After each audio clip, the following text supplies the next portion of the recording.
আমি কবির, একজন তরুণ ব্যক্তি। আমি আমার মামার বাড়িতে কাজ করতাম। আমার মামা তার স্ত্রীকে খুশি করতে পারতেন না, ফলে আমার মামি আমাকে তার ঘরে ডাকতেন। মামি আমার পাশে এসে শুয়ে থাকতেন লুকিয়ে, আমি জানতাম না, আর আমি তাকে আমার স্ত্রী মনে করে সারা রাত। মামি দেখতে অনেক সুন্দরী, যে কেউ তাকে দেখলে তার প্রেমে পড়তে চাইবে। আমার মামি আমার থেকে বয়সে বড় ছিলেন এবং আমাদের মধ্যে বেশি কথা হতো না। তিনি তার কাজে ব্যস্ত থাকতেন এবং মামার সাথেও কম কথা বলতেন। এক রাতে মামি আমাকে তার রুমে ডাকলেন। বললেন, কবির, আজ আমার শরীর ভালো লাগছে না, তুমি আমার পাশে শুয়ে থাকো। আমি তার রুমে শুয়ে পড়লাম। মামি লাইট বন্ধ করে দিলেন। এরপর আমি তাকে আমার মতো করে পেয়েছিলাম। কখনো ভাবিনি আমি তাকে এত কাছে পাবো। আমার গল্পগুলো তোমরা শুনো, কিন্তু সাবস্ক্রাইব করো না। দয়া করে গল্পগুলো ভালো লাগলে ভিডিওটি লাইক, শেয়ার এবং চ্যানেলটি সাবস্ক্রাইব করো প্লিজ। তখন আমি চাকরির খোঁজে ছিলাম, কিন্তু কোথাও কাজ পাচ্ছিলাম না। একদিন আমার বন্ধু সুরেশ বলল, আমার মামা শহরে থাকেন এবং আমি তোমাকে সেখানে চাকরি দিতে পারবো। আমি বেশি শিক্ষিত ছিলাম না, জানি ভালো চাকরি আমার দ্বারা হবে না। আমি 4র্থ শ্রেণী পর্যন্ত পড়াশোনা করেছি, কিন্তু অল্প শিক্ষার কারণে ভালো চাকরি পাওয়া কঠিন ছিল। গ্রামের এখানে ওখানে ছোটখাটো কাজ করে কিছু টাকা উপার্জন করতাম, যা খুবই কষ্টকর ছিল। তখন মনে হলো শহরে গিয়ে কিছু কাজ খুঁজে দেখা উচিত। একদিন আমার বন্ধুর দেওয়া একটি ঠিকানায় গেলাম, যা তার মামার বাড়ির ছিল। সেই বাড়িতে গিয়ে দেখি আমার বস, যিনি আমার বন্ধুর মামা এবং আমি তাকেও মামা বলে ডাকতাম, মামা আমাকে একটি কাগজ দিলেন এবং বললেন, এই ঠিকানায় যাও। আমি যখন সেই ঠিকানায় গেলাম, দেখি সেটা এক ডাক্তারের ঠিকানা। মামা বললেন, তিনি আমার বন্ধু, তিনি তোমার কিছু পরীক্ষা করবেন। যদি পরীক্ষাগুলো ভালো হয় তাহলে তোমাকে চাকরি দেব। মামা কথা শুনে আমি কিছুটা ঘাবড়ে গেলাম, কিন্তু ভাবলাম চেষ্টা করে দেখি। ডাক্তারের কাছে গিয়ে তিনি আমার কিছু পরীক্ষা করলেন এবং কিছুক্ষণ পর রিপোর্ট দিলেন। আমি বাসায় ফিরে মামাকে রিপোর্ট দেখালাম। মামা হাসতে হাসতে বললেন, তুমি দেখতে বেশ সুন্দর, তোমার চেহারাও ঠিক আছে, তোমার কাজ নিশ্চিত হয়েছে। এত সহজে কাজ পেয়ে আমি অবাক হয়ে গেলাম এবং ভাবতে থাকলাম, কিভাবে এত সহজে এই সুযোগ পেলাম। প্রতিবেদনটি ইংরেজিতে লেখা ছিল এবং 4র্থ শ্রেণী পাস একজন ব্যক্তির পক্ষে এটি বোঝা সহজ ছিল না। যখন বাড়িতে এসে আমার স্ত্রীকে দেখালাম, তিনি বললেন, তুমি অযথা চিন্তা করছো। এই ধনী লোকেরা আমাদের মতো গরিবদের পরীক্ষা করিয়ে নিশ্চিত হতে চায় যে আমরা কোনো বড় রোগে আক্রান্ত আছি কিনা। তারা মনে করে চাকরদের মাধ্যমে রোগ ছড়াতে পারে। তার কথা শুনে আমার মন অনেকটা হালকা হলো। আমি যে চাকরিটা চেয়েছিলাম সেটা পেয়ে গেছি। সকালে কাজে যাওয়া শুরু করলাম, কিন্তু আমার চোখ প্রায়ই মামির দিকে আটকে যেত। তিনি ছিলেন অত্যন্ত সুন্দরী এবং মার্জিত মহিলা। তাকে প্রথম দেখার পর থেকেই আমি ভাবতাম, আমার স্ত্রী যদি এত সুন্দর হতো। আমি আমার মামির একজন সাধারণ চাকর ছিলাম, তার অর্থের কোনো অভাব ছিল না। তিনি আমাকে প্রতিদিন বাজারে নিয়ে যেতেন, কারণ তার কোনো সন্তান ছিল না। আমার মামা ও মামির মধ্যে কোনো ঝগড়া ছিল না, তারা খুব ভালোবাসায় দিন কাটাতেন। আমি মামিকে মনে মনে ভালোবাসতে শুরু করলাম। তাকে নিয়ে ভাবতে লাগলাম। একদিন বাড়ির পুরনো চাকর এলো। সে আমাকে অভিনন্দন জানিয়ে বলল, তুমি পরীক্ষায় উত্তীর্ণ হয়েছ, কিন্তু মনে রেখো, এই বস, যাকে তুমি মামা বলে ডাকো, খুবই কঠোর। এই কথা শুনে আমি ঘাবড়ে গেলাম এবং ভাবতে লাগলাম, যদি আমাকে চাকরি থেকে বের করে দেয় তাহলে আমার কি হবে। সে চলে যাওয়ার পর আমি মামা মামিকে খুশি রাখার জন্য আরো মনোযোগী হলাম, কারণ এখন আমার চাকরিটা চলে গেলে এখন আর কোনোভাবেই চাকরি পাবো না। তাই আমি এই চাকরিটা মন থেকে করতে লাগলাম। মামা বেশিরভাগ সময় বাড়ির বাইরে থাকত। আমার মামি একদিন আমাকে তার রুমে ডেকে বললেন, তুমি খুবই অল্প বয়সী, পরিষ্কার পরিচ্ছন্নতার খেয়াল রাখো। আমি এমন একজন চাকর পছন্দ করি যে তার মনিবের মতো পোশাক পরে। এই বলে মামি আমার হাতে কিছু টাকা দিলেন এবং বললেন, এই টাকা থেকে বেতন ছাড়া নিজের জন্য খরচ করো। আমি খুশি হয়ে গেলাম এবং এই বিষয়টি আমার স্ত্রীকে বললাম না, কারণ আমিও আমার মামিকে খুব পছন্দ করতাম। আমি স্বপ্ন দেখতে শুরু করলাম যে মামির অভিব্যক্তি দেখে মনে হতো তিনি খুশি নন। তার কোনো সন্তান ছিল না, তাই মনে হতো মামা তাকে খুশি করতে পারছেন না। আমি মামিকে খুশি করতে চেয়েছিলাম। মামির দেওয়া টাকা নিয়ে পরের দিনই একটা মার্কেটে গিয়ে কিছু নতুন জামা কাপড় কিনলাম। আমাকে দেখে মামি বললেন, আজ তোকে খুব সুন্দর লাগছে, সবসময় এমনই থেকো। আমি লজ্জা পেয়ে চোখ নামিয়ে নিলাম। আসলে আমার বিয়ে হয়েছে মাত্র 3 বছর, কিন্তু আমার স্ত্রী মামির মতো সুন্দরী ছিলেন না। বিয়ের 2 বছর পরই আমাদের সন্তান নিউমোনিয়া হয় এবং সে পৃথিবী থেকে চলে যান। এরপর আমার স্ত্রী সারাক্ষণ দুঃখে কান্নাকাটি করত, কিন্তু আমি একজন পুরুষ এবং আমারও কিছু প্রয়োজন ছিল। আমি চাইতাম আমাদের আরেকটা সন্তান হোক, কিন্তু আমার স্ত্রী সন্তানের নাম শুনলেই বিরক্ত হয়ে যেতেন। তিনি সবসময় আমার থেকে দূরে থাকতেন। আমার মামিকে দেখে আমার মনোভাব বদলাতে শুরু করেছিল। মামা মামির বিয়ে হয়েছে, 1 বছর হয়ে গেছে, কিন্তু তাদের কোনো সন্তান নেই। মামা সবসময় তার ব্যবসায় ব্যস্ত থাকতেন, আর মামি ফ্যাশন ও পার্টিতে মগ্ন থাকতেন। আমার মামিকে দেখে মনে হতো তিনি আমাকে পছন্দ করতে শুরু করেছেন। আমি প্রায় সিনেমা এবং নাটকে প্রেমের কাহিনী দেখতাম এবং কল্পনা করতাম। মামি আমার কাছে এসে বলবেন, আমি তোমার প্রেমে পড়েছি। এক রাতে যখন আমি ঘুমাচ্ছিলাম, মনে হলো আমার পাশে কেউ আছে। মামি ছিলেন খুবই সুন্দরী এবং তার দেহ আকর্ষণীয় ছিল। আমার স্ত্রী আমাদের সন্তান হারানোর দুঃখে নিজের শরীরকে অবহেলা করেছিলেন। কোনো যত্ন নিত না, তাই সে শুকিয়ে কাঠ হয়ে গেছে। আমার মতো একজন গরিব মানুষ যখন ভাবতাম আমি কি করে চাকরের মতো জীবন কাটাবো, তখন মামিকে আমার স্ত্রী ভেবে সারা রাত উপভোগ করতাম। মামি আমার দিকে তাকিয়ে মৃদু হাসতেন।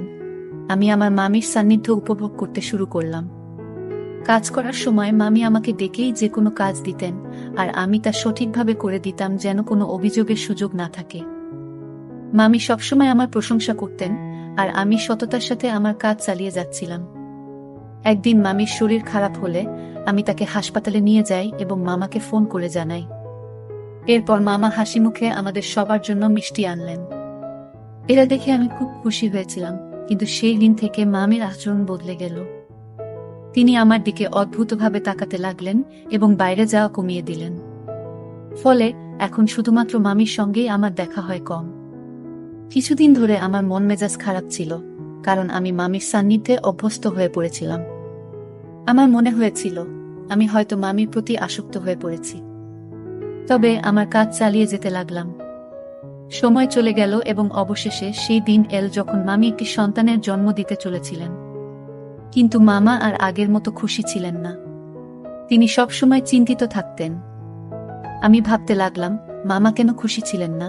আমি যখন বাবা হলাম তখন আনন্দে উঠছিলাম, কিন্তু আমার মামাকে খুব চিন্তিত দেখাচ্ছিল, যেন কোনো বড় বিপর্যয় আসন্ন। এক রাতে মামা আমাকে তার ঘরে ডেকে বললেন, এই ব্যাগ নাও। যদি আজ রাতে আমার স্ত্রী সন্তান জন্ম দেয়, তবে এই ব্যাগটি ব্যবহার করো এবং শিশুটিকে গোপনে সরিয়ে ফেলো। আমি কখনো মামার কোনো নির্দেশ নিয়ে প্রশ্ন করিনি, তাই সেদিনও কিছু বললাম না, কিন্তু আমার মন খুব অস্থির ছিল। বারবার ভাবছিলাম, কেন মামা তার সন্তানের জীবন নিতে চাইছেন? রাত গভীর হলে মামি ঘুমিয়ে পড়লেন, তাই আমি গোপনে তার রুমে গেলাম। মামি তখন চোখ বন্ধ করেছিলেন। আমি মনোযোগ দিয়ে তার দিকে তাকালাম। মামির মুখে সেই চিরচেনা সৌন্দর্য দেখে আমি মুগ্ধ হলাম, কিন্তু আমার অবস্থান মনে করে মামার কথা মেনে নিলাম। মামার নির্দেশ অনুযায়ী কাজ করার জন্য তিনি আমাকে টাকা দিতেন। আমি গোপনে মামার দেওয়া ব্যাগটি তুললাম আর বাচ্চাটিকে ঢুকাতে শুরু করলাম। তখন মামি হঠাৎ আমার দিকে তাকিয়ে হাসলেন। আমি শিশুটিকে লুকিয়ে রাখছিলাম এবং মামি আমাকে দেখে বললেন, তুমি কি সত্যিই শিশুটিকে হত্যা করতে চাও? মামি আমাকে জিজ্ঞাসা করলেন, তুমি কি তোমার মামার নির্দেশে এসব করছো? আমি চমকে উঠলাম এবং বললাম, তুমি এটা কি বলছো? মামি বললেন, তোমার চাচা এই শিশুটিকে মেরে ফেলতে চায় কারণ সে ভয় পায় যে এই শিশু তার নয়। তার কথা শুনে আমি স্তব্ধ হয়ে গেলাম। আমি অবাক হয়ে ভাবতে লাগলাম, এত কিছুর পরও এটা কিভাবে সম্ভব?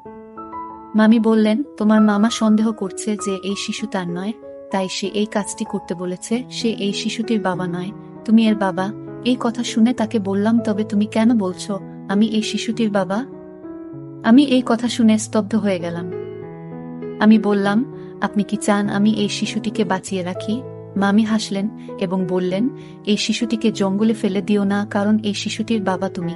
আমি আরো বিভ্রান্ত হয়ে গেলাম, কারণ মামি বলছিলেন যে তিনি কখনো আমাকে স্পর্শ করেননি। তার কথাগুলো শুনে আমার মনে হলো আমি যেন স্বপ্ন দেখছি। আমি সোফায় বসে ভাবতে লাগলাম, এত সুন্দর একজন মহিলার সাথে, যাকে আমি মামি বলে ডাকি, এমন কিছু ঘটেছে কি? আমি মামিকে জিজ্ঞেস করলাম, আপনি এত সুন্দরী, কিন্তু কেন এমন করলেন? মামি বললেন, আমি খুব সুন্দরী, কিন্তু আমার পরিবার খুব গরিব ছিল, তাই আমি তোমার মামার সাথে দেখা করতে এসেছিলাম। তোমার মামা মতো ধনী হওয়ার ইচ্ছা ছিল, তাই আমি তাকে বিয়ে করি। আর সে আমাকে প্রস্তাব দেওয়ার সাথে সাথেই আমি তৎক্ষণাৎ হ্যাঁ বলেছিলাম, কারণ আমি ধনী হতে চেয়েছিলাম। আমার বাবা মাও তোমার মামার সাথে বিয়ে করতে রাজি হয়েছিলেন। কিন্তু বিয়ের কিছুদিন পরেই জানতে পারলাম তোমার মামার সন্তান হওয়ার সামর্থ্য নেই। অনেক চিকিৎসা করানোর পরও কোনো ডাক্তার তাকে সুস্থ করতে পারেনি। তিনি মা হতে চেয়েছিলেন এবং এর জন্য তিনি যা করতে প্রস্তুত ছিলেন। তারপর তিনি তার চাকরের মাধ্যমে একটি অদ্ভুত পরিকল্পনা তৈরি করেছিলেন, তাই তিনি সবসময় চাকরদের নিযোগের আগে পরীক্ষা করাতেন। তোমার চাচা তোমার মাধ্যমে তার পরিকল্পনা সফল করতে চেয়েছিলেন, মামি বললেন। এই শিশুটি তোমারই সন্তান এবং তিনি চান না যে এটি প্রকাশ্যে আসুক। তিনি জানতে চেয়েছিলেন তিনি বাবা হতে সক্ষম কিনা, তাই আমাকে চাকরের সাথে ঘুমাতে বলেছিলেন। মামির এই কথা শুনে আমি আরও হতবাক হয়ে গেলাম এবং কিছু বলতে পারলাম না। তিনি বলতে লাগলেন, তোমার মামা আমার জন্য অনেক চাকর নিয়োগ করেছিলেন, কিন্তু আমি যাকে ভালোবাসার যোগ্য মনে করতাম তাকেই গ্রহণ করতাম। আমরা অনেক চাকর বদল করেছি, কিন্তু তোমাকেই প্রথম উপযুক্ত মনে হয়েছিল। প্রথম দেখাতেই তোমার প্রতি আমার আকর্ষণ জন্মায়। আমি অবাক হয়ে বললাম, তুমি কখন আমার কাছে এসেছিলে?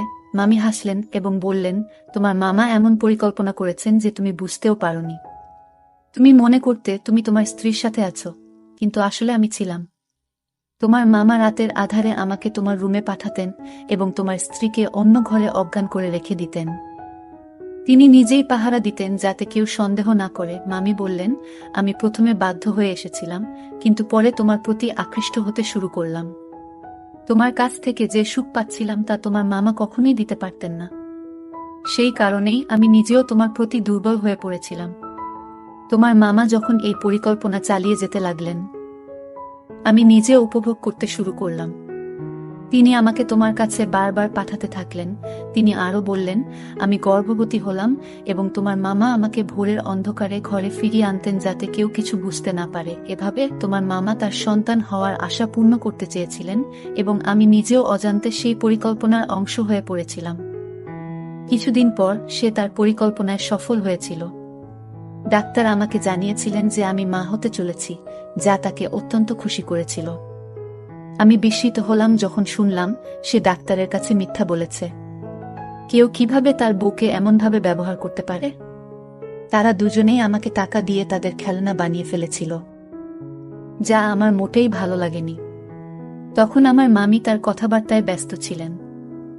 আমি তখন বুঝতে পারিনি যে আমি কি ভাবছিলাম, তবে মামি আমাকে বলেছিলেন, তোমার মামার পরিকল্পনা ব্যর্থ হয়েছে যখন তার একটি ছেলে হয়েছিল, কিন্তু তিনি একজন উত্তরাধিকারী চেয়েছিলেন। সে তার বন্ধুকে নিয়ে অন্য দেশে পালিয়ে যায় আর আমাকে বলে, এখন আমার কোনো সম্পত্তি নেই, আমার সব ব্যবসা শেষ। সেই শিশুটিকে আর সে চায় না। আমি বলেছিলাম, আমি তোমার বউ দাসী নই, যাতে তোমার ইচ্ছে মতো চলি। আগে তুমি আমাকে একটা চাকরের সাথে ঘুমাতে বাধ্য করেছিলে যাতে সবাই জানতে না পারে তুমি বাবা হতে পারো না। আর এখন বলছো এই সন্তানের দরকার নেই। মনে রেখো, আমি তোমাকে তালাক দেব, কিন্তু শিশুটিকে মারতে দেব না। আমি বিশ্বাস করেছিলাম যে শিশুটিকে সে আর খারাপ বলবে না, সে তার সন্তানকে পুরোটা দেখাবে। কিন্তু আজ যখন সে বলল এই শিশুটিকে হত্যা করার পরিকল্পনা করেছে, তখন নিশ্চিত হলাম যে তার বুকের হৃদয় নেই, পাথরের মতো কঠিন। মামির এই কথা শুনে আমি তাকে গিয়ে বললাম, আমি এসব জানতাম না। যদি এটা অন্য কারোর বাচ্চা হতো, আমি জঙ্গলে ফেলে দিতাম না। আমি বললাম, এখন এসবের পরোয়া করি না। তুমি তার মা, তুমি নিজেই তার যত্ন নেবে। এ কথা বলে আমি চলে যেতে লাগলাম। তখন মামি আমাকে থামিয়ে বললেন, এটাও তোমার সন্তান, তুমি তার পিতা, তাই এর সুরক্ষার দায়িত্ব তোমারও সমান। আমি হাসি দিয়ে বললাম, এই সন্তান আমার, তাই তুমিও আমার স্ত্রী হয়েছ। এই কথা শুনে মামি মুচকি হেসে বললেন, ধন সম্পদের লোভে আমাকে অন্ধ করে দিয়েছে, তাই এমন একজন খারাপ লোককে বিয়ে করেছি যে তার সম্মান বাঁচানোর জন্য তার স্ত্রীকে চাকরের কাছে পাঠিয়েছে। আর যখন আমি তার সম্মান রক্ষা করেছি, সে আমার সন্তানের প্রাণ নিতে চেয়েছিল এবং বলেছিল যে এই শিশুটি হতভাগ্য। যখন ব্যবসা ব্যর্থ হয় এবং সমস্ত টাকা হারিয়ে যায়, তখন সে আমাদের সন্তানের প্রতি অখুশি হতে শুরু করে এবং শিশুটিকে জঙ্গলে ফেলে দেওয়ার সিদ্ধান্ত নেয়। এইসব জানার পরেও আমি এমন লোকের সাথে থাকতে চাই না। আমি মামুর দিকে তাকিয়ে জিজ্ঞেস করলাম, এই সন্তানের জন্য আপনি কি একজন নিজ চাকরের সাথে থাকবেন? মামি বললেন, আপনি গরিব হতে পারেন কিন্তু আপনার মন অনেক বড়। তাই আমি আপনাকে বিয়ে করতে চাই, যাতে আমাদের সন্তান বেঁচে থাকে এবং ভালো জীবন পেতে পারে। মামি আমাকে জানালেন তিনি তার মামার থেকে ডিভোর্স পেয়েছেন এবং আমরা একই বাড়িতে সুখে থাকতে শুরু করি। মামি সেই বাড়িটি আগেই তার নামে পেয়েছিলেন। কিছুদিন পর যখন আমার স্ত্রী বিষয়টি জানতে পারেন, তিনি আমাকে ছেড়ে চিরকালের জন্য তার বাবা মায়ের বাড়িতে চলে যেতে চান এবং তালাকের প্রক্রিয়া শুরু করেন। কিন্তু মামি যখন পুরো ঘটনা আমার স্ত্রীকে জানালেন, আমি তাকে অনেক বুঝিয়ে শান্ত করি। অবশেষে আমি আমার দুই স্ত্রীর সাথেই সুখে সংসার করতে শুরু করি এবং আমরা সবাই মিলে সুখে থাকি। আজ আমি খুব খুশি, কারণ আমি জানতাম না যে আমার জীবন এত সুন্দর হবে। গল্পটা কেমন লাগলো জানাতে ভুলবে না। আরও মজার মজার রোমান্টিক গল্প শুনতে চাইলে ভিডিওটি লাইক, শেয়ার এবং চ্যানেলটি সাবস্ক্রাইব করতে এবং বেল আইকনটি ক্লিক করতে ভুলবে না। ধন্যবাদ।